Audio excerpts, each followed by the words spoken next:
ಇಲ್ಲಿ ನಾವು algebra of limits ನೋಡ್ತಾ ಇದ್ದೀವಿ ಅಂತ ಹೇಳಿದ್ರೆ ಏನು, ಲಿಮಿಟ್ಸ್ ಆಪರೇಷನ್ ಜೊತೆ ಅಡಿಷನ್, ಸಬ್ಟ್ರಾಕ್ಷನ್, ಮಲ್ಟಿಪ್ಲಿಕೇಶನ್, ಡಿವಿಷನ್ ನೋಡ್ತಾ ಇದ್ದೀವಿ.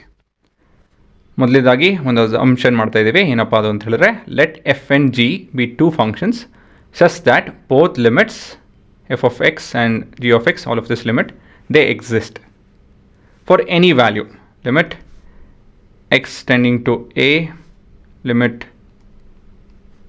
For all the values it exist ಅಂತ ಹೇಳಿ ಗೊತ್ತಿರಬೇಕು, ಮನಸ್ಸಲ್ಲಿ ಇಟ್ಕೊಳ್ಳಿ. Next, limit of sum of two function is a sum of limit of two function ಅಂತ ಹೇಳ್ತು ಅಂದರೆ ಏನು, ನಿಮ್ಮ ಹತ್ರ ಎರಡು ಫಂಕ್ಷನ್ ಇದೆ. ಎಕ್ಸಾಂಪಲು ಸೈನ್ ಎಕ್ಸ್ ಮತ್ತು x, this are two different functions. ಇವಾಗ ಅದೆರಡು ನಡುವೆ ಅಡಿಷನ್ ಆಗ್ತಾಯಿದೆ. ಇವೆರಡು ಅಡಿಷನ್ ಹಾಕ್ಕೊಂಡು ನಾವು limit X tends to a ಮಾಡ್ಕೊಬೇಕಾಗುತ್ತೆ. ಇಲ್ಲೂ ಕೂಡ ಯಾವುದೊಂದು ಸ್ಪೆಸಿಫಿಕ್ ವ್ಯಾಲ್ಯೂ ತೊಗೊತಾ ಇದ್ದೀನಿ ನಾನು. ಲಿಮಿಟ್ ಸೆ ಎಕ್ಸ್ ಟೆನ್ಸ್ ಟು 5/4 ತೊಗೊಳೋಣ. ಏನು ನೋಡ್ತಾ ಇದ್ದೀವಿ ಇಲ್ಲಿ, limit X tends to A F of X plus G of X, or actually ಹೋಗಬೇಕು ಅಂದರೆ limit F of X plus G of X as X tends to A, ಈ ಥರ ನೋಡ್ತಾ ಇದ್ದೀವಿ. ಈ ಆಪ್ರೇಷನ್ನ ನಾವು ಇಲ್ಲಿ ನಾವು ಸಿಂಪ್ಲಿಫೈ ಮಾಡೋದಕ್ಕಾಯಿತು ಅಂತ ಹೇಳಿದ್ರೆ ಡೈರೆಕ್ಟಾಗಿ ಸಿಂಪ್ಲಿಫೈ ಮಾಡಿ ಆಮೇಲೆ ಲಿಮಿಟ್ ಅಪ್ಲೈ ಮಾಡ್ಬೋದು. ಇಲ್ಲ ಅಂತ ಹೇಳಿದ್ರೆ ಇಲ್ಲಿ ಸಿಂಪ್ಲಿಫೈ ಮಾಡೋದಕ್ಕಾಗಲ್ಲ. ಹಾಗಾಗಿ ನಾವು we can apply the limit to each function in this manner ಅಂತ ಹೇಳಿದ್ರೆ ಒಂದು ರೀತಿಯಲ್ಲಿ ಈ ಥರ ಇಂಡಿವಿಜುವಲ್ಗೆ ಅಪ್ಲೈ ಮಾಡಿ ಲಿಮಿಟ್ನ. ಈ ಎಕ್ಸಾಂಪಲಲ್ಲಿ limit X tends to 5/4 sine x, limit X tends to 5/4 x, ಈ ರೀತಿಯಲ್ಲಿದೆ ಅಲ್ವಾ. ಸೊ ನಾವು ಇದನ್ನು ಆ್ಯಡ್ ಮಾಡ್ಕೊಬೋದು. ಅದಾಯಿತು ಅಂದಮೇಲೆ ಅಪ್ಲೈ ಮಾಡಿ ಆಮೇಲೆ ಆ್ಯಡ್ ಮಾಡ್ಬೋದು. ಈ ಸೀಕ್ವೆನ್ಸಲ್ಲಿ ನಾವು ಕೆಲಸ ಮಾಡ್ಬೋದು ಅಂಥೇಳಿ ಈ ಕಾನ್ಸೆಪ್ಟ್ ಹೇಳ್ತಾ ಇರೋದು, ಸರಿನಾ.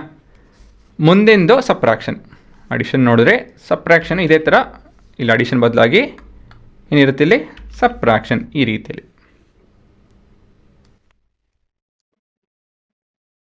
ಅಷ್ಟೇ, ಇನ್ನೇನಿಲ್ಲ ವ್ಯತ್ಯಾಸ. ಮತ್ತು ಮುಂದೆ ಮಲ್ಟಿಪ್ಲಿಕೇಶನು, ಇದರಲ್ಲೂ ಏನು ವ್ಯತ್ಯಾಸ ಬರೋಲ್ಲ, ಇದು ಮಲ್ಟಿಪ್ಲಿಕೇಶನ್ ಆಗುತ್ತೆ ಅಷ್ಟೇ, ಇನ್ನೇನಿಲ್ಲ. ಇಲ್ಲೊಂದು ಎಕ್ಸಾಂಪಲ್ ಕೊಟ್ಬಿಡ್ತೀನಿ. So limit t tends to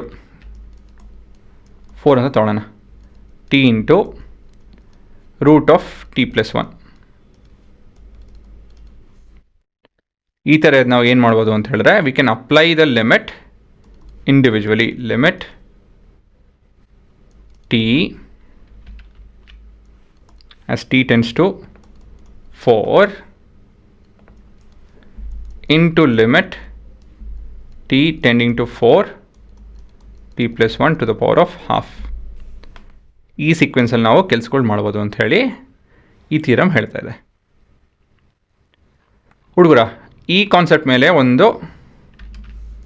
ಮತ್ತೊಂದು ಎಕ್ಸ್ಟೆನ್ಷನ್ ಇದೆ ಕಣ್ರು. ಏನಪ್ಪ ಅಂತ ಹೇಳಿದ್ರೆ, ಮಲ್ಟಿಪ್ಲಿಕೇಶನ್ ಮಾಡ್ತಾ ಇದ್ದೀವಿ. ಲಿಮಿಟ್ ಆಫ್ ಅ ಕಾನ್ಸ್ಟೆಂಟ್, ಇದು ಒಂದು ಕಾನ್ಸ್ಟೆಂಟು ಟೇಕನ್ ಆಸ್ ಲ್ಯಾಂಬ್ಡಾ, ಅ ಕಾನ್ಸ್ಟೆಂಟ್. ಸೊ ಇದೇನು ಹೇಳುತ್ತೆ ಅಂತ ಹೇಳಿದ್ರೆ, ನಮ್ಗೆ ಇವಾಗ ಹೇಗೆ ಇದ್ರ ಕಾನ್ಸ್ಟೆಂಟು, ಇದು ಉತ್ತರ ಬಂದು ಕಾನ್ಸ್ಟೆಂಟೇ ಇರುತ್ತೆ ಅಂತ ಹೇಳಿ. ಹೇಗಪ್ಪ ಅದನ್ನು ಹೇಗೆ ಎಕ್ಸ್ಪ್ಲೈನ್ ಮಾಡ್ಬೋದು ಅಂತ ಹೇಳಿದ್ರೆ, ಇದು ನೋಡಿ, this is the constant function ಅಂತ ಹೇಳಿ ನಾನು ಎಕ್ಸ್ ಏನೇ ಮಾಡಿದ್ರು, ಎಷ್ಟೇ ತೆಪ್ಪರ್ಲಾಗ ಹಾಕಿದ್ರೂ ಇದು 4 ಇರುತ್ತೆ. ಔಟ್ಪುಟ್ಟು 4 ಬಿಟ್ಟು ಇನ್ನೇನು ಆಗಲ್ಲ. ಹೀಗಿರ್ಬೇಕಾದ್ರೆ ನಾನು ಲಿಮಿಟ್ ಅಪ್ರೋಚ್ ಮಾಡೋದು ಅದೆಲ್ಲ ಮಾಡಿದ್ರು ಔಟ್ಪುಟ್ ಒಂದೇನೇ. And we know that it is 4 ಇದರಲ್ಲಿ ಲ್ಯಾಂಬ್ಡಾ ಅಲ್ವಾ. ಹೀಗಿತ್ತು ಅಂತ ಹೇಳಬೇಕಾದ್ರೆ ನಾನು ಡೈರೆಕ್ಟಾಗಿ ಇದೆಲ್ಲ ಮಾಡೋ ಬದಲು lambda times of limit X tends to A F of X ಅಂತ ಹೇಳಿ ಕೆಲಸಗಳು ಮಾಡ್ಕೊಬೋದು. ಅರ್ಥ ಆಯ್ತಾ? ಒಂದು ಎಕ್ಸಾಂಪಲ್ ಕೊಡ್ತೀನಿ ನೋಡಿ ಇವಾಗ. Limit 2 times of t square as t tends to 4 is nothing but 2 times of limit t square as t tends to 4. ಸರಿನಾ?